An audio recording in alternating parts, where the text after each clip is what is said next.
Hello， 大家好，我是楚乔。今天要跟大家分享的是真的香奈儿皮夹和假的香奈儿皮夹的差别在哪里？直接看它的外观，你看得出来哪一个是真的，哪一个是假的吗？你这样子看的话，其实非常非常的像，对不对？那我今天就是要来跟大家分享真的香奈儿皮夹和假的香奈儿皮夹的差别到底在哪里？而且我还很认真的就是买了2个假的，就是我知道很浪费钱，可是因为其实我自己本身也是很好奇精仿、高仿和正品到底差别在哪里，出于我自己的好奇心啦，然后也是想要顺便拍影片跟大家分享，因为现在很多精品代购嘛，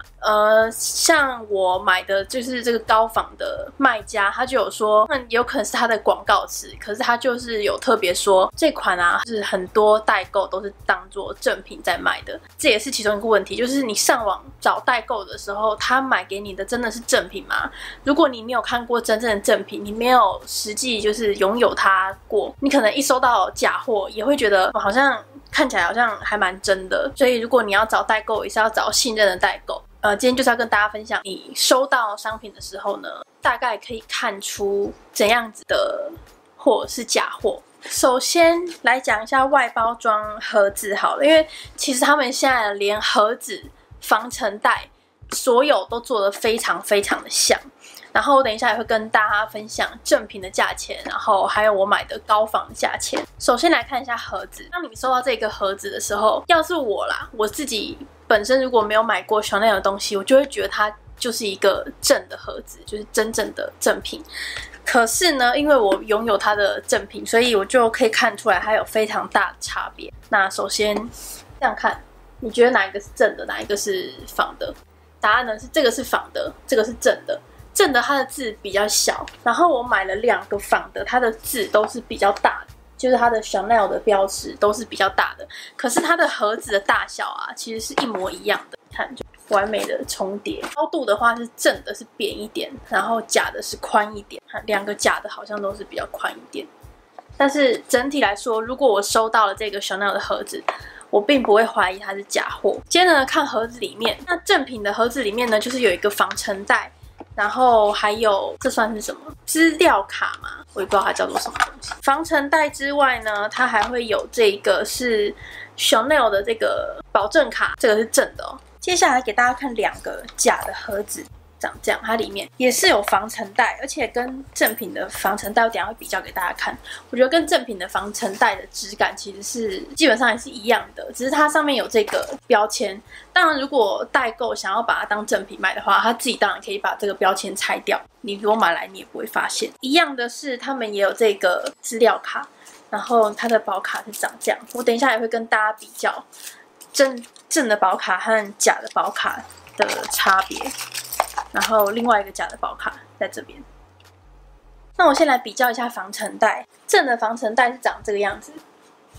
它里面打开来呢是有一个小口袋，然后这个是这样盖下来，后面是完全是全黑的。那假的防尘袋呢，它也是一样 ，Chanel 在正面，然后后面是全黑，然后打开来也是都有一个口袋，这样子。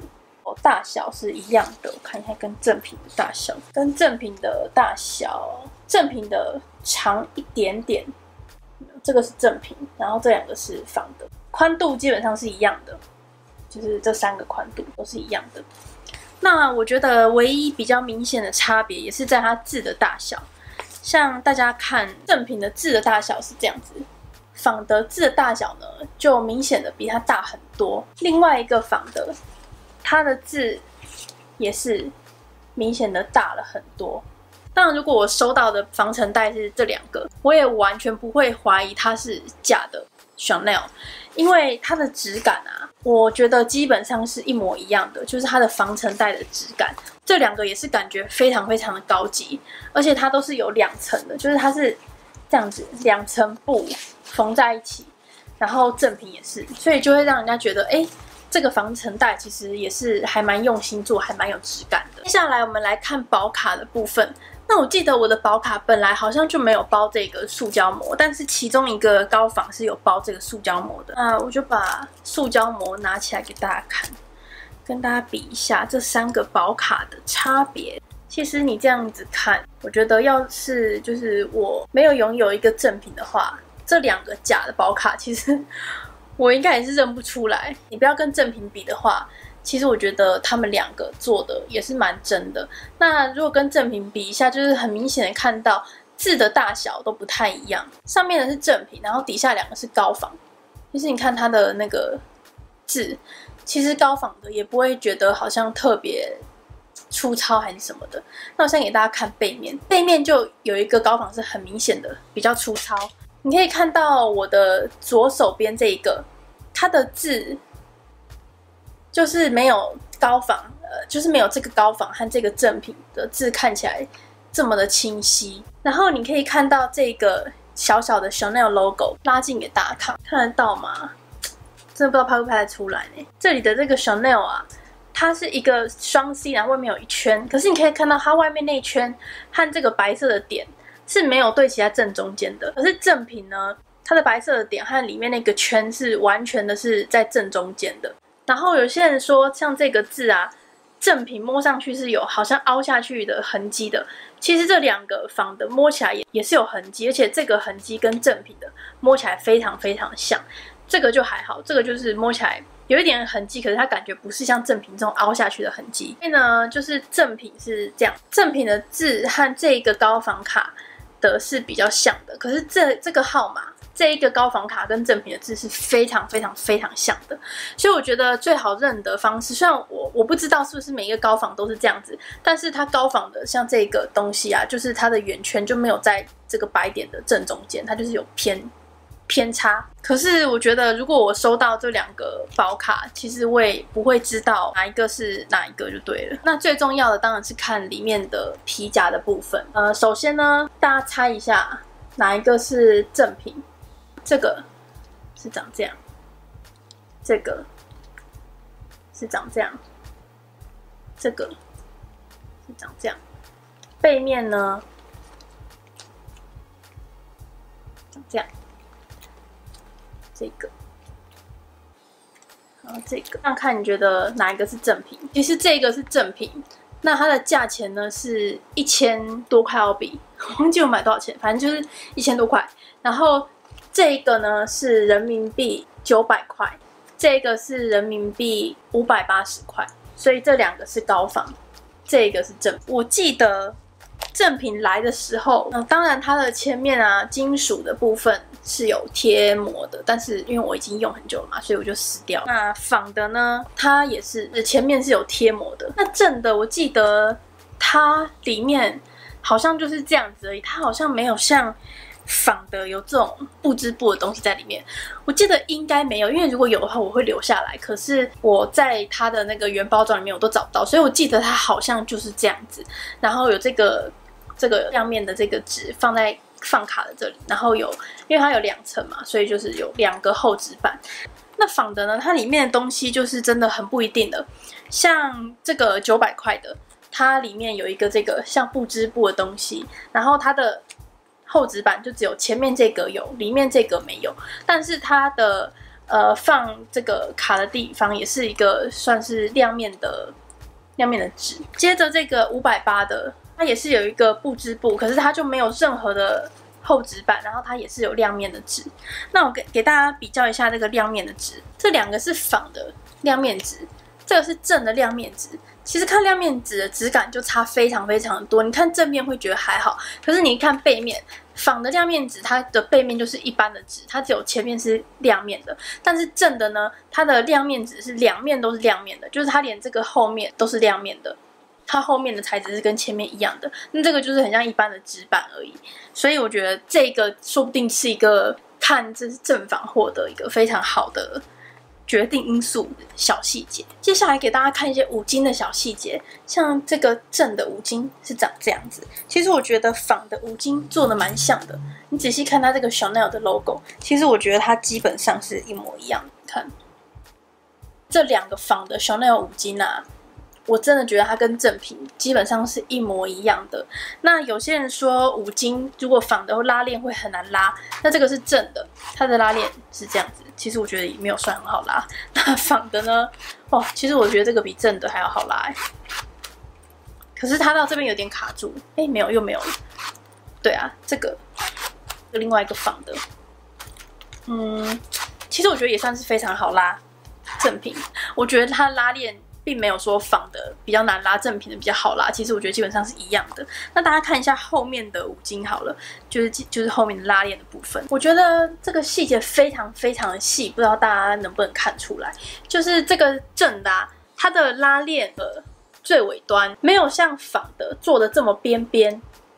大家看出来吗？所以它拉起来的时候，它不会露出那2个金色的头，像这个仿的就会露出来。这个也会，你看这个就是完全覆盖过去的那2个头，然后这2个有一个漏的比较多，这个漏的比较多，然后这个漏的比较少，但是也是有露出来，没有像正的一样可以完全的覆盖过去这2个头。给大家看一下里面的五金，像这个它有一个小小的 Chanel Paris， 那另外2个呢，这个细节也是有做出来的，这个是正品。然后这个是仿，就是它的 Chanel Paris 都有做出来的。可是我觉得在镜头上看，说不定看不出来它的差别在哪里。可是现实中看的话，正品的质感，就是它的刻字 Chanel Paris 的刻字和仿的质感是有差的。可是我觉得如果我收到仿的，我看到这个，我也不会觉得它是一个很差的仿冒品，就是我应该也认不出来它是一个仿的 Chanel。那看一下里面的字的部分，下面这个是正品，上面这2个是高仿。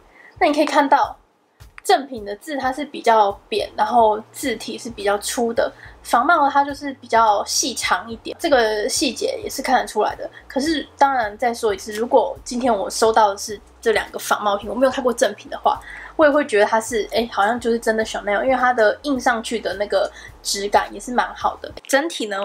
我觉得有一个非常大的差别是，他们这样子肩并肩，中间是正的，他们这样肩并肩，底下的线都有对齐的状态下呢，仿品是比正品还要高的，就是左右2个这个你看得出来比中间还要高吗？它整体来说是比它高的，宽我记得是一样宽，对，你看它的宽度。它的宽度基本上是差不多，上面这个是正的，底下2个是高仿。但是如果你没有正品去相比较之下的话呢，你看到这个你也不会觉得它是一个好像 size 不太对的钱包，因为我觉得它其实基本上是真的很像这个小小的宽度，其实你不仔细看你真的看不出来。再来讲一下它的缝线，它的缝线我觉得其实基本上看不太出来什么瑕疵。就是仿冒品的缝线和正品的缝线，外面